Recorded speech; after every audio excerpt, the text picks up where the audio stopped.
अस्सलाम वालेकुम व्यूअर्स। आज फैसलाबाद में जड़ावाला के अंदर एक वाक़या दिलखराश वाक़या पेश आया। एक ईसाई कम्युनिटी के आदमी ने कुरान पाक की बेहुरमती की है, जो लोग बता रहे हैं। अभी तक ये चीज़ इस्टेब्लिश नहीं हुई कि उसने क्या किया है क्या नहीं किया, लेकिन वहाँ पे 5 चर्चों को आग लगा दी गई है और उसके साथ साथ जो सरकारी अमलाक है उनको भी नुकसान पहुँचाया गया है।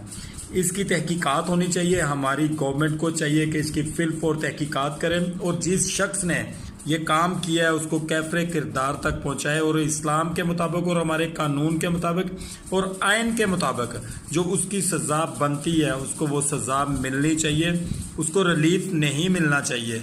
क्योंकि नबी करीम सल्लल्लाहु अलैहि वसल्लम की गुस्ताखी या कुरान पाक की बेहुरमती, इस पर तमाम मुसलमान यकजा हो जाते हैं और किसी को भी नुकसान पहुंचाने से पीछे नहीं हटते।